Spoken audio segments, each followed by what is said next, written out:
चलिए, जय हिंद दोस्तों। मैं आप लोगों का स्वागत करता हूँ। आज हम लाभ और हानि के अंतर्गत एक नए टॉपिक पर चर्चा करेंगे, जिस टॉपिक का नाम आपका नो प्रॉफिट नो लॉस। मतलब इस प्रकार के प्रश्न में आपको न लाभ देखने को मिलेगा न ही हानि। ठीक है, जबकि क्रय विक्रय होगा, किसी वस्तु को किसी भी लाभ परसेंट बेचा जाएगा और दूसरी वस्तु को किसी हानि परसेंट पर बेचा जाएगा। इस स्थिति में न उसे लाभ होगा न हो और हानि, और आपसे क्रय मूल्य पूछेगा या विक्रय मूल्य पूछेगा। ठीक है, चलेगा। तो इस टॉपिक को हम स्टार्ट करते हैं। और कल एक टॉपिक खत्म हुआ था लोगों, 2 टॉपिक मैंने 2 दिन में कवर किया है और आज हम लोग इसको कवर करेंगे। चलो हम देखते हैं। जैसे कि मान लीजिए आपने कोई वस्तु खरीदी, ठीक है, आप दुकानदार हैं मान लीजिएगा, आपने कोई वस्तु खरीदी, 2 वस्तुएं खरीदी। सीपी मतलब क्रय मूल्य होता है। सीपी मतलब क्या होता है? क्रय मूल्य। ठीक है, आपने कलम खरीदा, ठीक है, और आप किताब खरीद, 2 चीज खरीदते हैं। आप 2 चीजें खरीदते हैं, ठीक है बेटा। आपने कलम खरीदा और किताब। मान लीजिए आपने कलम 50 रुपए में खरीदा और किताब आपने 250 रुपए में खरीदा। ठीक है, कलम आप कितने रुपए में खरीदते हैं? 50 रुपए में। और किताब कितने में खरीदते हैं आप? 250 रुपए में खरीदते हैं। मैंने कहा आपको कलम पे 20 रुपए की हानि होगी या 10 रुपए मानते हैं, कलम पे आपको 10 रुपए हानि होगी, तो कलम बेचेंगे कितने में? आप कितने रुपए बेचेंगे? आप 90 रुपए में। ठीक है, 50 रुपए का आपने कलम खरीदा, 10 रुपए का हानि होगी, बेचेंगे कितने में आप? 40 रुपए भाई, तभी ना 10 रुपए का हानि होगी। आपने कलम खरीदा 50 रुपए का, लेकिन आप जो कलम बेच रहे 40 रुपए, तभी तो आपको 10 का हानि होगा। मतलब हानि कितनी की होगी? 10 की। अब ध्यान दीजिए, कलम आप मतलब हानि आपकी 10 रुपए की हो जाएगी। अब आप ये समझिए आपको 10 रुपए की हानि हुई है, इसका मतलब अब मैं कहूंगा कि इसको कितना प्रतिशत लाभ पर या कितने लाभ पर बेचा जाए, ताकि आपको पूरे सौदे पे नहीं लाभ हो नहीं हानि। मुझे यहाँ पे 10 रुपए का घाटा हो गया, तो वहां पे हमें क्या होना चाहिए बताइए? अब वहां पे हमें कितने रुपए में बेचा जाए कि हमें ओवरऑल न हमें लाभ हो नहीं हानि, हमें कोई परिवर्तन नहीं देखना चाहिए क्रय और विक्रय में। ठीक है, अब बताइए आप 250 रुपए की चीज को आप कितने रुपए बेचेंगे ताकि आपको 10 रुपए का फायदा हो जाए? ठीक है, मेरी बात नहीं सुन रहे आप। सबसे पहली बात, आप लोग जो है ना, चलिए जल्दी बैठिए। आप लोग चले कहाँ जाते हैं? नहीं तो आप इस बात का ध्यान दिया करिए, थोड़ा सा समस्या इसकी है, समय एक तो कम है, उसके बाद अगर बोला जाएगा तब भी आप लोगों को खराब लगता है।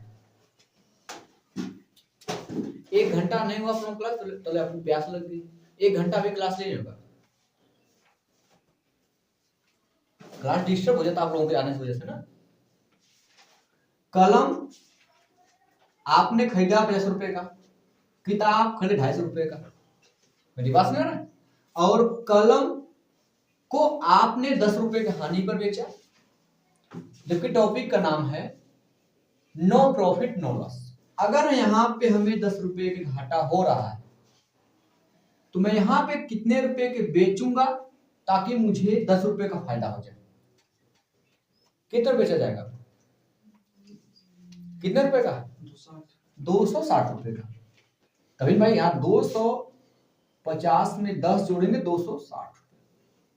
ठीक है, ये चीज समझ आया? नो प्रॉफिट नो लॉस में आपको जितना हानि होगा एक वस्तु पर, उतना ही दूसरी वस्तु हमें क्या फायदा हो जाए।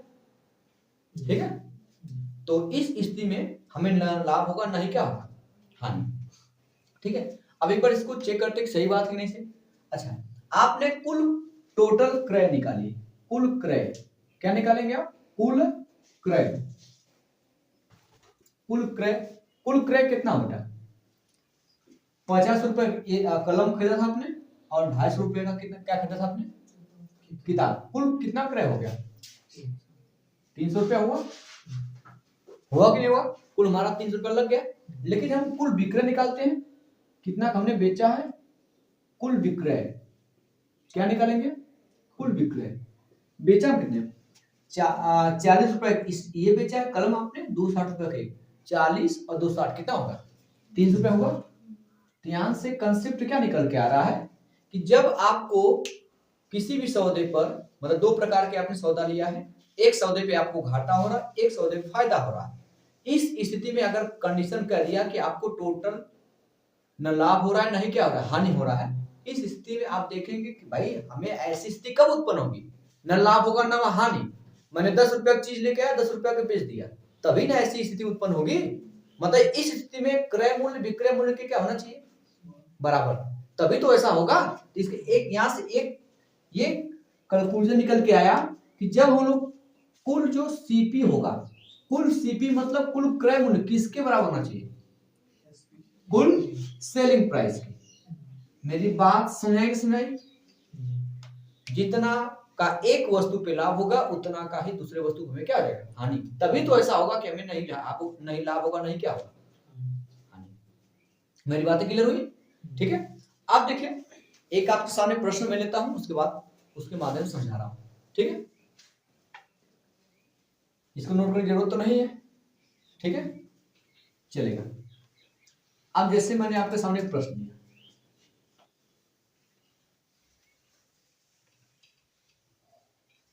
ध्यान दीजिएगा। देखिए आपको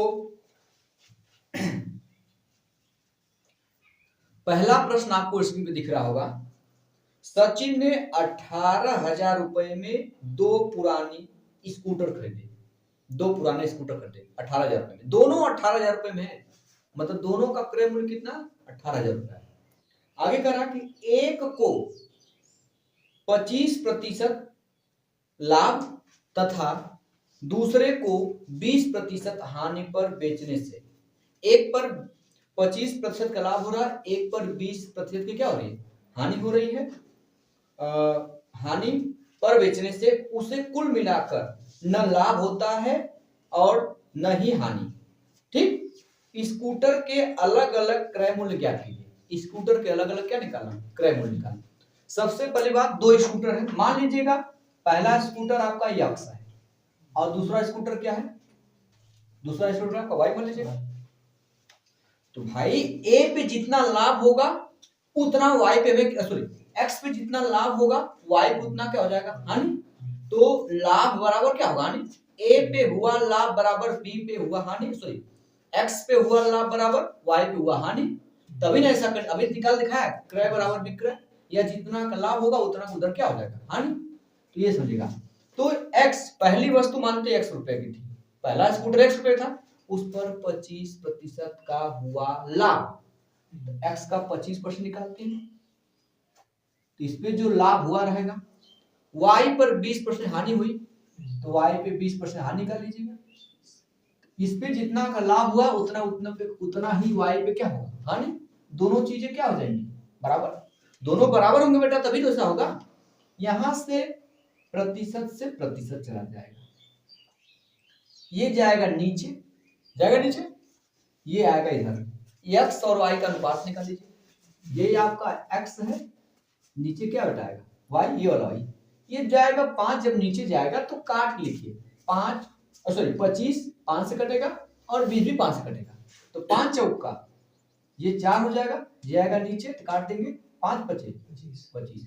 इसका मतलब x मतलब पहले स्कूटर का जो मूल्य है वो 4 यूनिट है, और ये y आ गया नीचे, दूसरे स्कूटर का मूल्य क्या है 5 यूनिट है, और जबकि टोटल दोनों स्कूटर 18,000 में खरीदा गया, तो 4 यूनिट ये 5 यूनिट है, कुल कितना यूनिट हुआ 9 यूनिट हुआ। तो 9 यूनिट का मान दिया गया है, कितना दिया बेटा 18,000 दिया गया, 9 यूनिट का मान 18,000 दिया गया। एक यूनिट का मान निकालिए, एक यूनिट का मान निकालेंगे 9 एक कम 9, एक यूनिट आएगा, इधर काटेंगे 9 दूना 18, एक यूनिट का मान कितना आ गया बेटा 2000 आ गया, एक यूनिट का मान 2000 आ गया। तो पहला स्कूटर एक्स है, एक्स का जो मान है वो 4 यूनिट है, तो जब एक यूनिट का मान 2000 तो 4 यूनिट का मान कितना होगा 8000 होगा। तो मतलब एक्स मतलब पहले स्कूटर का जो क्रय मूल्य होगा वो 8000 हो जाएगा। मेरी बातें समझ में आई नहीं समझ आई। और ऑप्शन में 4 पहले 8000 खोल लेंगे, पहले के वैल्यू को किसी में 8000 दिख रहा है नहीं दिख रहा है, इसमें 8,000 होगा, वो आंसर हो जाएगा। और दूसरा बेटा 5 है, वाई, दूसरा स्कूटर वाई है, उसका क्रय मूल्य 5 यूनिट है, 1 यूनिट का मान 2000, तो 5 यूनिट का मान कितना होगा? 10,000 होगा, ये हो जाएगा। तो दोनों वस्तुओं का ये अलग अलग क्रय मूल्य हो गया। बोलिए कोई समस्या? इधर बोलिए आप लोग। विकास जी कोई दिक्कत नहीं? महिलाओं में चला जाए विवेक? चलेगा, चले क्लियर बेटा? समझ में आया कि नहीं आप लोगों को? चलेगा, अगले प्रश्न आते, ठीक है, ध्यान दीजिएगा। अगला प्रश्न आपको स्क्रीन पे दिख रहा होगा। अगला प्रश्न, मैंने 5400 रुपए में 2 मेज खरीदे। कितने रुपए में? 5400 रुपए मैंने 2 मेज खरीदे। मैंने उसमें से एक को 5% हानि पर और दूसरे को 7% लाभ पर बेच दिया। कुल सौदे में मुझे न लाभ हुआ न हानि। ठीक है, मेजों का अलग अलग मूल्य ज्ञात कीजिए, अलग अलग क्रय मूल्य निकालना है। तो मानते हैं पहला मेज मैंने जो खरीदा था वो 100 रुपए खरीदा था और दूसरा मेज मैंने y रुपए खरीदा था। तो ऐसी स्थिति में हमें जितना x पे लाभ होगा उतने ही y पे क्या हो जाएगा? हानि। तो x पे कितना प्रतिशत का लाभ हुआ है? x पर 5% का लाभ हुआ है, y पर कितना % हानि हुआ है? 7% की हानि हो गई। तो x पे हुआ लाभ बराबर y पे हुई हानि, दोनों बराबर होने चाहिए, तभी तो हमें न लाभ होगा न हानि। दोनों तरफ से प्रतिशत से प्रतिशत चला जाएगा। मेरे पास बेटा ये 5 कहाँ जाएगा? नीचे, y आएगा नीचे, यहाँ x हो जाएगा, नीचे हो जाएगा y, उधर हो जाएगा 7 बटे क्या जाएगा? 5। इसका मतलब जो पहली मेज है वो 7 यूनिट की है और दूसरे यूनिट का मूल्य 7 और 5 यूनिट है। दोनों का टोटल कितना हो जाएगा? 12 यूनिट, 7 5 12। तो 12 यूनिट का देखिए मान दिया गया। दोनों मेजें कितने रुपए खरीदी गई थी? 54 रुपए। ठीक है, हम इसको पहले 4 से काटेंगे या 3 से काटेंगे? 3 से काटेंगे, 3 चौक का 12 हो जाएगा, इसको 30 काटेंगे 18 होगा, 18 यहाँ कितना होता है? 4 हो जाएगा। अब 4 से भाग देना, 1800 का चौथाई आधा 900, 900 का आधा कितना हो जाएगा? 450, या 4 से भाग देंगे 450 आएगा। 1 यूनिट का जो मान आया वो कितना आया है? 450 रुपया। आपसे कि दोनों वस्तुओं का या दोनों मेजों का क्रय मूल्य अलग अलग, तो पहला मेज x है, x का मान क्या होना चाहिए?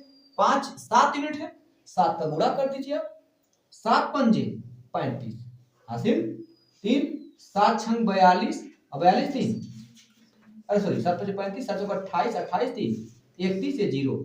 जो पहला मेज है उसका 3150 रुपया हो जाएगा। दूसरा मेज y है, y की कीमत 5 यूनिट, 1 यूनिट का मान 4500, 5 यूनिट का मान कितना हो जाएगा? 2250, क्योंकि 4 यूनिट का मान आपका होता है 1800, 1 यूनिट का मान खुद है पता आपका, देखा? 4 यूनिट का मान 1800, 1 यूनिट का मान 450, जोड़ दीजिए 5 यूनिट, क्योंकि y 5 यूनिट है ही, 2250 आएगा। बस हो गया आप लोगों का, कोई दिक्कत? बोलिए।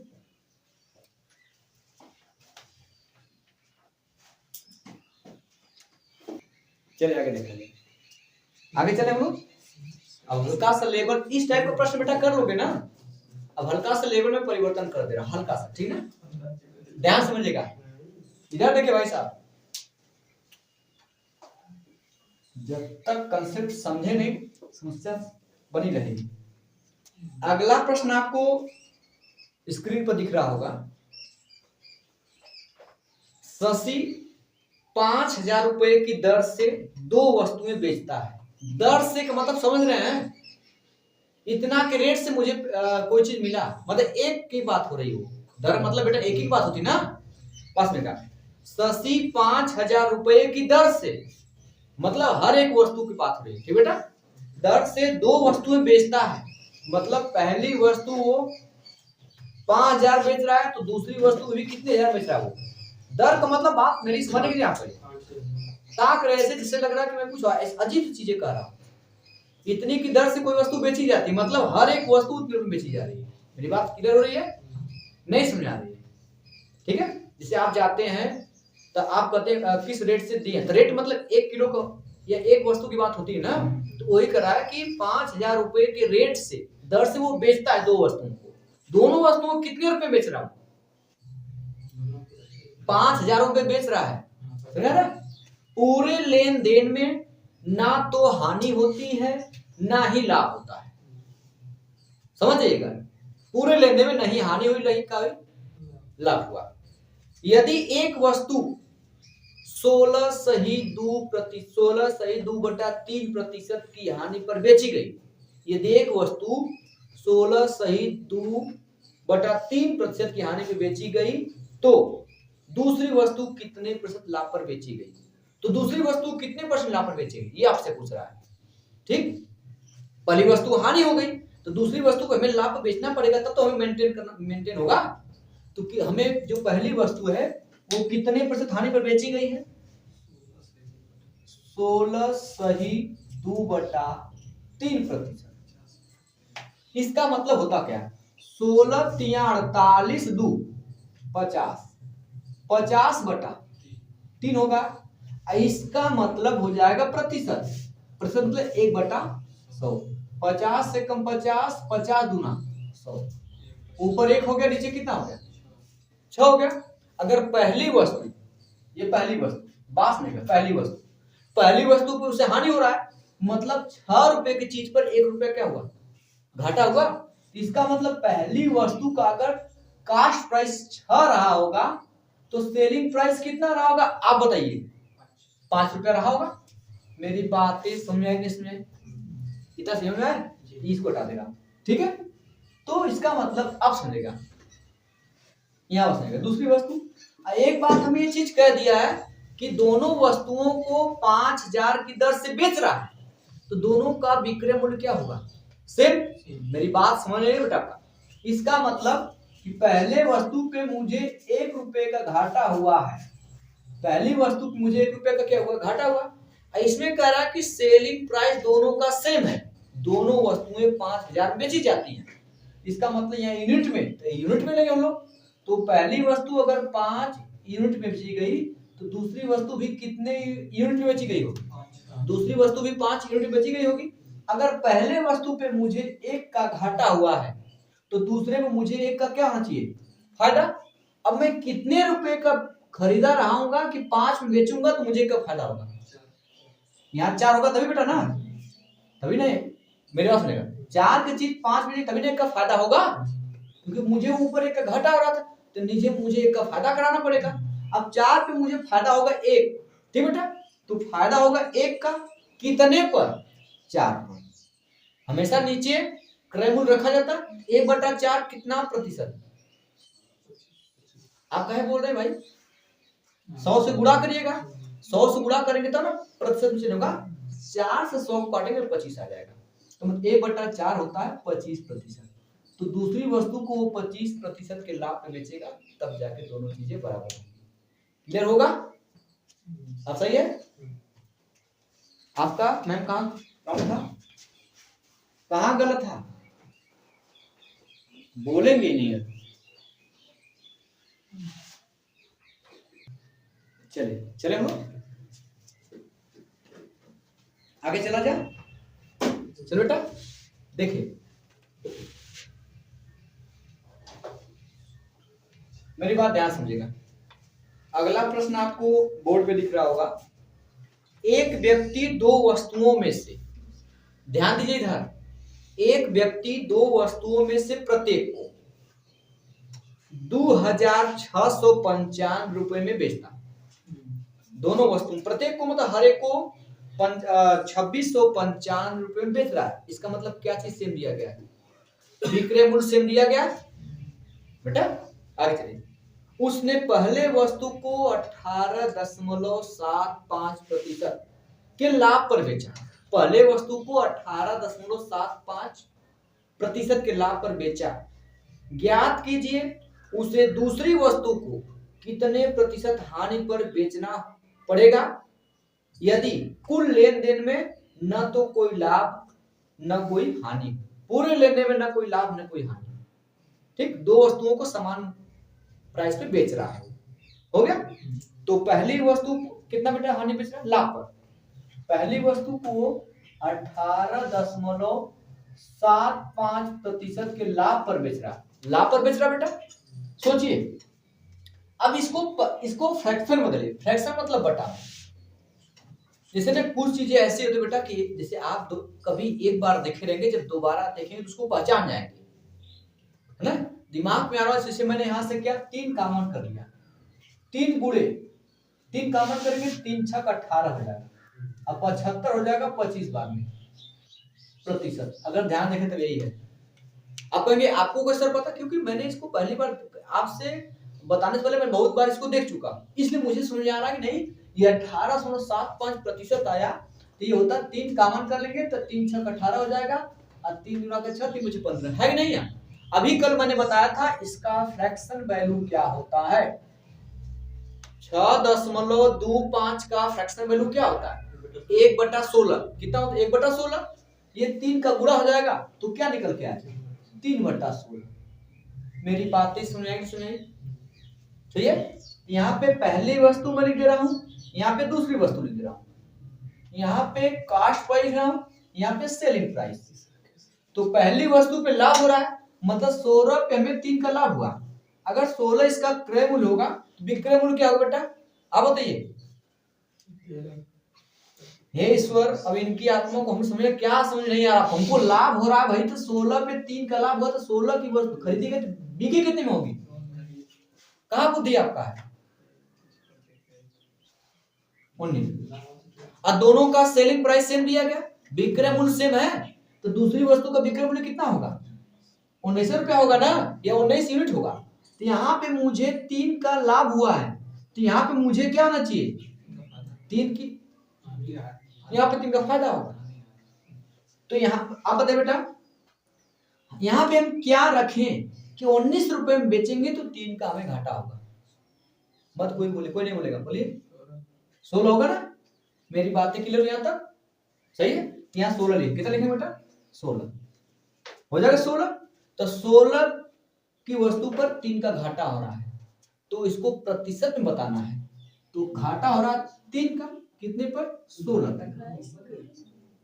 खरीद के बेची ये यार कौन गधे कहीं की, कहाँ बोल रहे थे, सॉरी घाटा 22 का रहेगा तब ना, दिमाग हमारा भी आप लोग डाइवर्ट कर दे रहे हैं।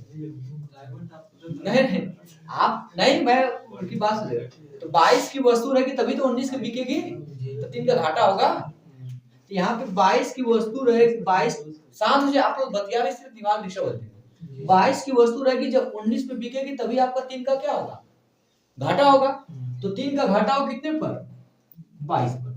अब इसको क्या करना है, प्रतिशत बदलना है। किसे बदलना है, प्रतिशत में 100 से गुणा कीजिए, जब 100 से गुणा करेंगे 100 से गुणा कर दीजिए, अब ये प्रतिशत में हो जाएगा। 2 से काटेंगे आपका 11 आएगा, 2 से काटेंगे 50 आएगा, 50 यहाँ कितना होगा 150, 150 बटा कितना होगा। अब हम लोग 11 से 150 में आसानी से भाग दे सकते हैं, यहाँ भाग दे चलेगा, इधर पे चलेगा, तो 150 भागे 11 कितना हो जाएगा 11 कम 11 कितना बचेगा बेटा आपका 4 बचेगा, 0 उतारेंगे 11 तिहाई 33। देख लिया ऑप्शन में कौन सा 33 हो जाएगा बेटा, कितना बचेगा 7 बचेगा 0, तो 11 13 से शुरू होगा, विकल्प मुझे आपको दिख रहा है, ठीक है सही है, कोई दिक्कत तो नहीं है। विकल्प नंबर आपका दूसरा मैच कर रहा है, समझ आया नहीं समझ आया। मैम आपका कहाँ रॉन्ग हो रहा था,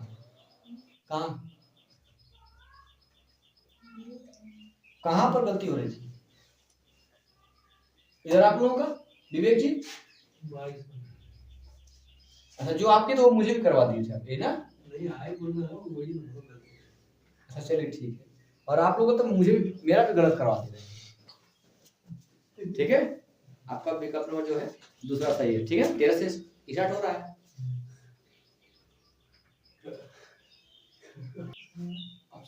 चला जाए, चलिए चलिए देख हम कर रहे हैं, आज आप सबकी सहमत लगती है यार, थोड़ा ये चारों में से सही है तो सही है। वो तो हम भी जानते हैं, चारों में कोई कोई सही होगा। ठीक है, चलेगा, ध्यान दीजिए। पहले प्रश्न समझिए, प्रश्न क्या कह रहा है। आप लोग प्रश्न को समझते नहीं है, ठीक है। वो जैसे जैसे कहता चला जा रहा है, कहता नहीं कहती चली जा रही है, वैसे करते चली जाइए। हंस क्यों रहे हैं? चले देखिए, एक व्यक्ति दोनों वस्तु में से प्रत्येक को 6,630 रुपए में बेचता है। दोनों में प्रत्येक को, हर एक को 6,630 रुपए बेच रहा है।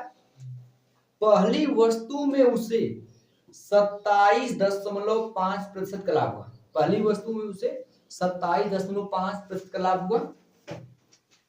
दूसरी वस्तु में इस प्रकार बेचता है कि दूसरी वस्तु को इस प्रकार बेचता है कि कुल सौदे में उसे न तो लाभ और न ही हानि होती है। दोनों वस्तुओं के क्रय मूल्य का अंतर ज्ञात कीजिए।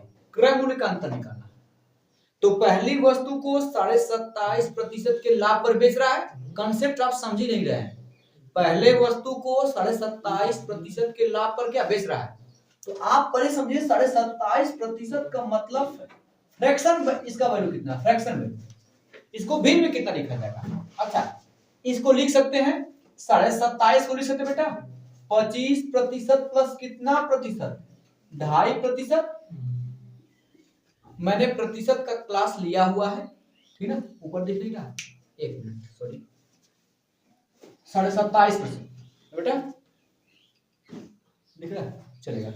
27.5% का लाभ हुआ है, तो 27.5 को लिख सकते हैं 25% प्लस कितना, 2.5%। ठीक है। अब यहाँ पे आप लोग को समस्या होगी क्योंकि मैंने प्रतिशत का क्लास लिया हुआ। एक बार प्रतिशत क्लास जरूर जाके पहला दूसरा क्लास देख लीजिएगा। वहां पे आपको जो चीजें मैं लिखवाई कि कितना परसेंटेज का कितना फ्रैक्शन वैल्यू होता है, ठीक है, एक बार जाके जरूर देख लीजिएगा। प्लेलिस्ट में खोलेगा, प्लेलिस्ट में आपको परसेंटेज नाम की प्लेलिस्ट बनी होगी, उसी में पूरा वीडियो होगा, ठीक है। तो 25% का मतलब कितना होता है, फ्रैक्शन 1/4। इसी प्रकार 2.5% का मान होता है 1/40, ठीक है। ये दोनों चीजें हैं, 2.5% का मान 1/40 होता है। दोनों का लसल घर से 40 आएगा, 4 से भाग देंगे 40 में 10 आएगा, प्लस 40 से कम 40 1 आएगा, 10 1 11 बटा कितना आ गया। इसका मतलब इसको हम लोग फ्रैक्शन में बदलेंगे, इधर लिख दे रहे हैं कितना, 11 बटा क्या आएगा 40। मेरी बातें समझ आएगी इसमें, अभी इसको मैं इरेज कर दे रहा हूं, ठीक है बेटा, चलिए। इसका मतलब कि 40 की चीज पर 11 का लाभ हुआ है पहली वस्तु पर। तो पहली वस्तु का जो सीपी होगा वो 40 होगा, लेकिन एसपी क्या होगा बताइए आप, क्या होगा। जबकि दूसरी वस्तु का भी विक्रय मूल्य तो सेम है भाई, दूसरी वस्तु का विक्रय मूल्य यहाँ पे कितना का फायदा हो रहा है, 11 का फायदा हो रहा है। इसका विक्रय मूल्य सेम होगा। यहाँ पे कितने यहाँ पे रखेंगे कि 11 का, यहाँ पे 11 का फायदा, तो यहाँ पे 11 का क्या होना चाहिए, घाटा होना चाहिए। तो कितने रुपए बेचना पड़ेगा, 62 रुपए बेचना पड़ेगा। तो भाई 62 रुपए चीज को आप 51 रुपए बेचेंगे तब आपको 11 घाटा हो जाएगा। तो कह रहा दोनों वस्तुओं के क्रय मूल्य के बीच अंतर। तो पहली वस्तु खरीदी गई 40 रुपए की, दूसरी वस्तु खरीदी गई 62 रुपए की, कितना का अंतर है बोलिए, 22 का अंतर है ना। आपको कुल मिला के 22 यूनिट का मान निकालना है।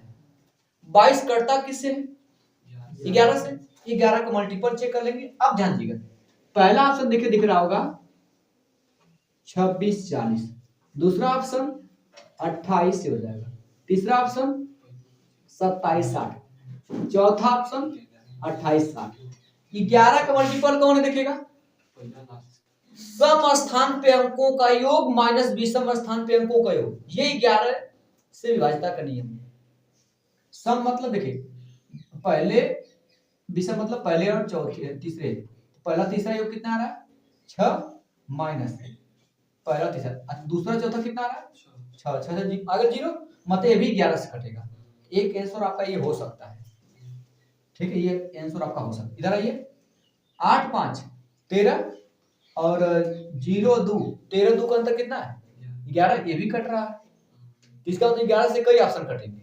देखिए 6 2 8 और 7 0 7 होगा, 8 7 के बीच में एक अंतर है, नहीं कटेगा, ये ऑप्शन तो नहीं हो सकता। 6 2 8 8 8 और 0 8 ही होगा, इनका अंतर 0 हो गया। मतलब 3 ऑप्शन संभव है, पहला, दूसरा और तीसरा। अब एग्जैक्ट क्या होगा आपको निकालना पड़ेगा।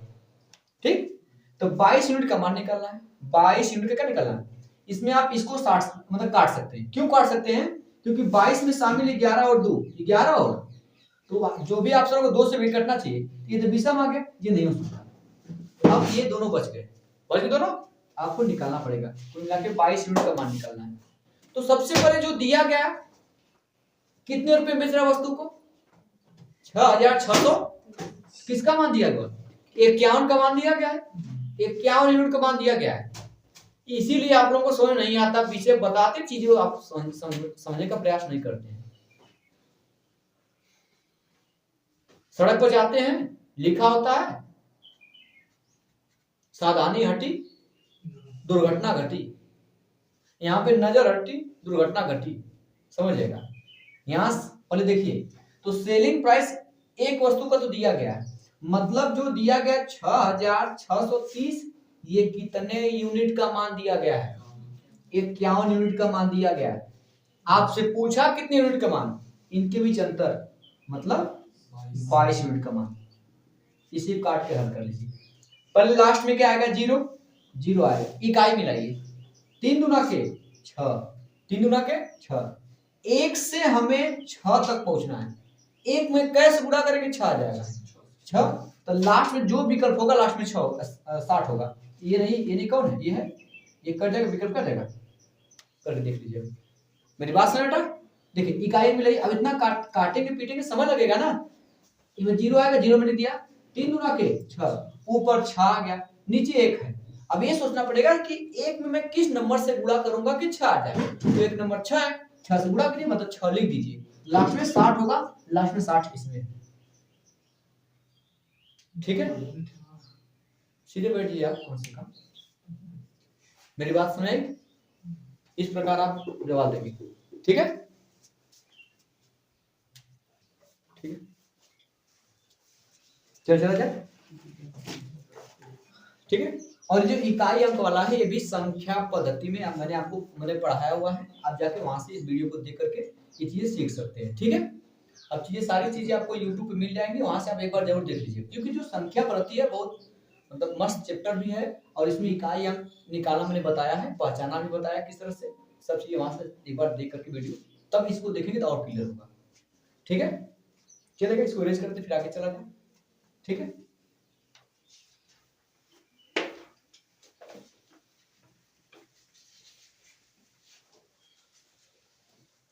अगला प्रश्न आपको बोर्ड पे दिख रहा होगा, ये प्रश्न आपको होमवर्क करना है। ठीक है, इसका जवाब जरूर कमेंट बॉक्स में दीजिएगा। किसी का कमेंट बॉक्स में कमेंट आता नहीं जो प्रश्न दिया जाता है, इसका मतलब आप लोग लगाते हैं, इसका मतलब तो देखते हैं कैसे लगेगा वो हम बता देंगे। चलिए ठीक है। चलिए दोस्तों, आज के लिए इतना रहा दोस्तों।